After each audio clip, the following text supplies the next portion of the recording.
Hey guys, welcome back to my channel. Thank you for coming back. And if you're new, welcome. I wanted to come back to you guys with part two of my pregnancy journey. So if you haven't seen the first part, go and have a look, have a watch.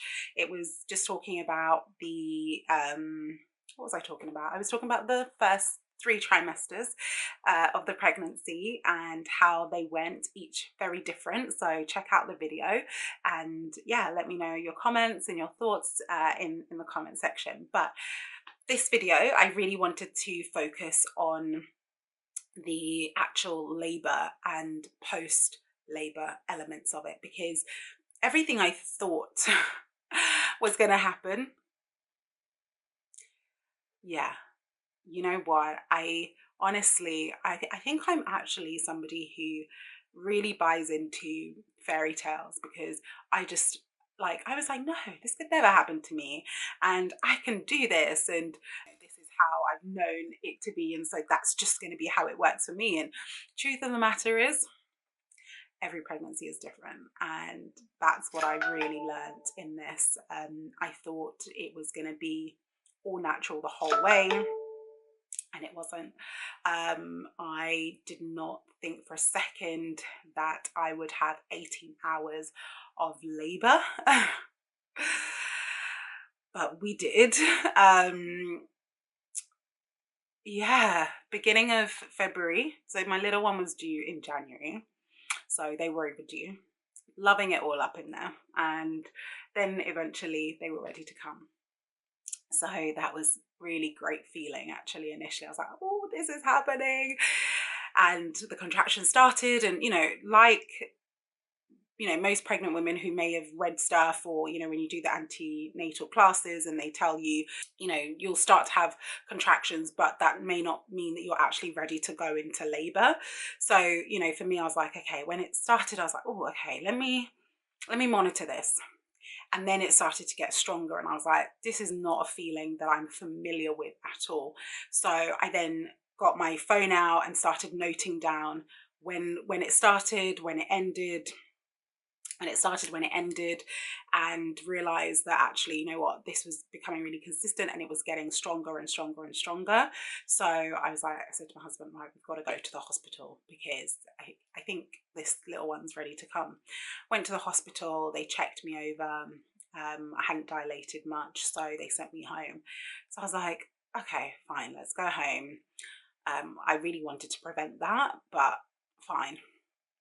Went home, tried for about an hour and a half, and I was like, nah, this is not normal. And so went back to hospital, and they tried to send me home, and I said, you know what, no, if I go home, I'm actually not going to make it back, because my contractions were starting to be every 2 minutes at this point. And at that point, it means that even just walking from my bed to the car was the slowest journey I've ever taken, because every time a contraction came, I would stop, I would bear the contraction, and then I would walk. And then as soon as the next one starts, everything had to stop, because it was just so hard. So I was like, yeah, I'm not going to make it. I need to stay here. Something is happening. And sometimes you do need to push a little bit to not be sent home. You know your body really well. So anyway, so I stayed over, and throughout the night, it was awful, guys. I'm not even gonna lie. And then the next morning, not the next morning, it's the same day. So everything started at midnight on the day that I gave birth to my son, and he didn't come till about 6:30 p.m. that day. So that's where you get sort of 18 and a half hours. So yeah, so anyway, so about 6 o'clock a.m. in the morning, midwife came to see me, and the pains were awful. I was literally leaning on her to get through some of the pain, and then had to call my mum, get her down. I was like, I need my mum. It was really one of those moments where I just felt it was so hard. It was so hard. And in the meantime, I was given gas and air, and I thought, that's all I'm going to need. used that and it helped. But as the contractions got stronger and stronger, I was then offered pethidine, so I took that. And then I never thought I would get to the epidural point, to be honest with you. But I did. I was like, I got to a point where I couldn't hold myself. I was literally crying without tears. I was like bellowing. That's how strong it was. Just keeping it 100 with you guys. That's how strong it was for me. And so they gave me epidural. Before I knew it, it was hooked on. And then, yeah, labor continued every 2 minutes, every whatever. They tested me so many, checked me so many times. And, unfortunately, even after 18 hours, I still wasn't 10 centimeters dilated. I think I was about 7-8 centimeters.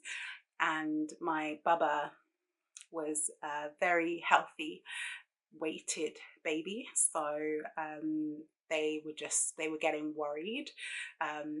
That's a long time to be in labor and just be trying to wait it out.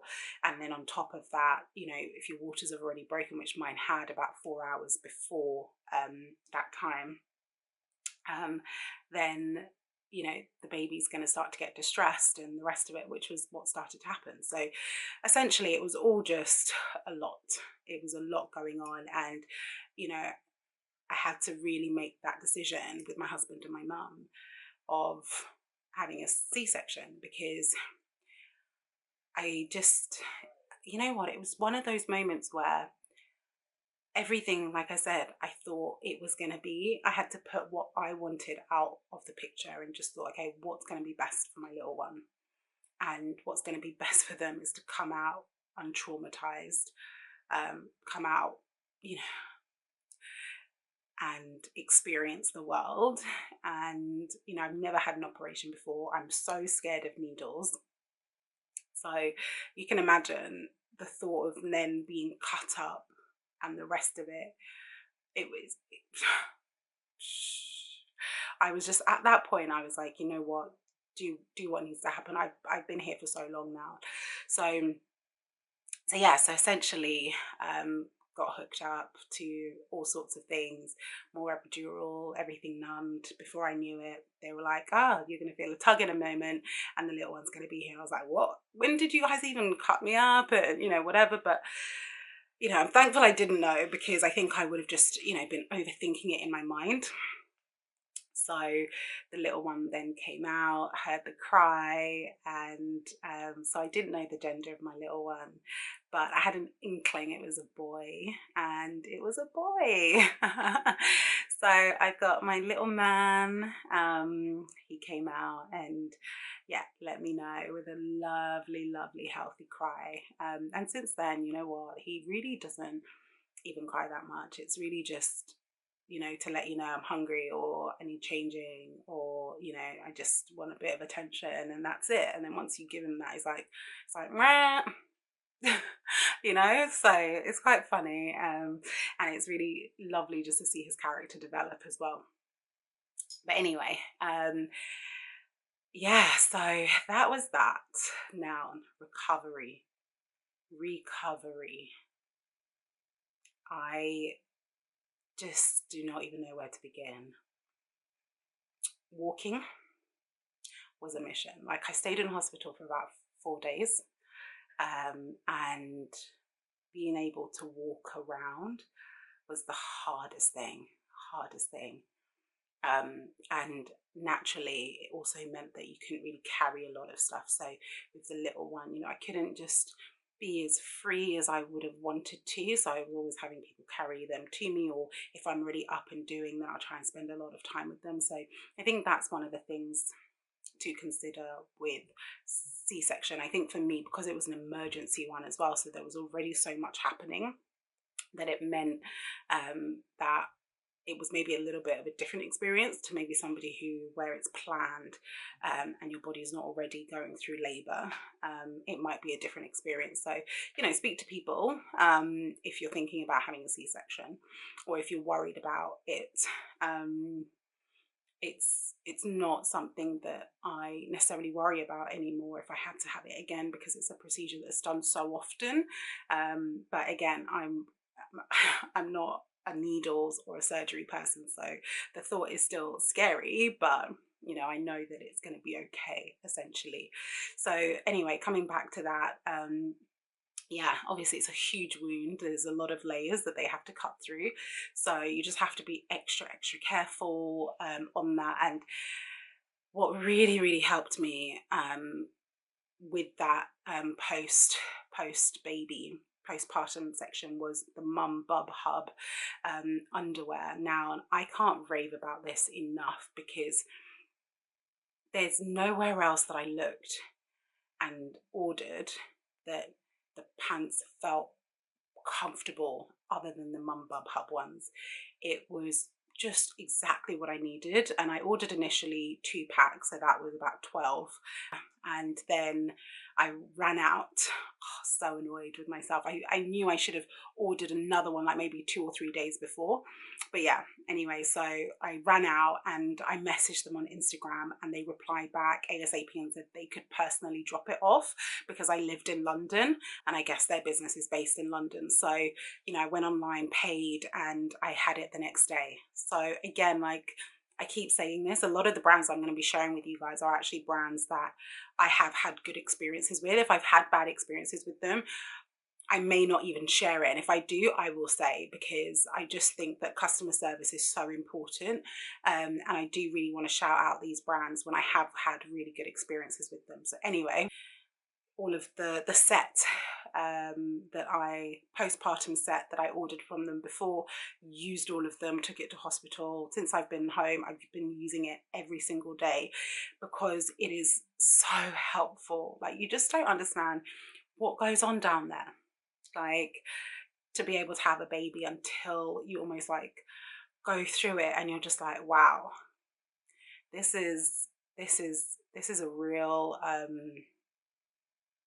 yeah, this is a real journey. This is a real experience. And so yeah, so Mum Bub Hub products, absolutely recommend. I'll put their links again down below so that you can check them out. And so yeah, so with that, that's been really helpful, just to make sure that downstairs is all comfortable. And yeah, and then after 5 days, I came home and my mum came to help me. And I'm going to just insert a picture, not picture, like a video here, so you can see in my culture, your parents come and they visit you. And when they come and visit you, they basically look after you and the baby. So my mum has been the most amazing person. She's been doing the night shifts and training me how to manage through that, because my little one's a night owl. So she's been coaching me on, the things to do, and, just showing me the way as a new mum. Like, there's so much you think and there's so much to still uncover, and asking questions to people is great. If you've got an aunt or a mum or a grandparent or some a woman in your life that's been through it, actually having them come and help you in the first few days is just so helpful, so that you can see how to actually do it, as opposed to the theory of it all. So yeah, so my mum's been helping me. She's also been hot watering my body. That is to help with the swelling, because I swelled up.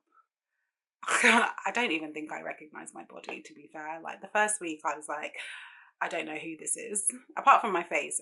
My face stayed the same, but everywhere else just is in a different it's a different time zone to me, I think, at the moment. So yeah, so that's been so helpful, just to have my mum around and help and cook and help clean and look after the little one and show me what to do. So kudos to my mum. I appreciate you a lot more now than I ever did. Yeah, so that's pretty much it. I didn't want to, again, make this too long. If anyone does want to talk please feel free to share in the comment section below. But otherwise, really, really appreciate you guys coming back for part 2 of the pregnancy journey. And I think from now on, I'm pretty much going to be sharing with you guys some of the cute things I'm going to be doing with the little one. I'm also looking after myself. Again, that's so, so important to make sure that you're in the best place you can be, which can be hard to be fair, but to make sure that you're looking after yourself, because then that helps you to look after the little one as well. And apparently babies pick up on how you're feeling as well, so I'm really conscious about that. I'm just trying to keep looking after myself and making sure that the little one feels that energy as well. So yeah, anyway, that is it for me, guys. I can't wait to share with you guys all of the other things I have got planned to share with you this year, and some of the other brands. But yeah, if there's anything else that you guys can think of that I've maybe missed out, and you want to have some and you want to have insight into, by all means comment and we'll take it from there. But yeah, thank you guys for watching. Please do share, like, follow, subscribe, whatever it takes to keep up to date with all of my videos, and I will see you in the next one. Okay, bye guys.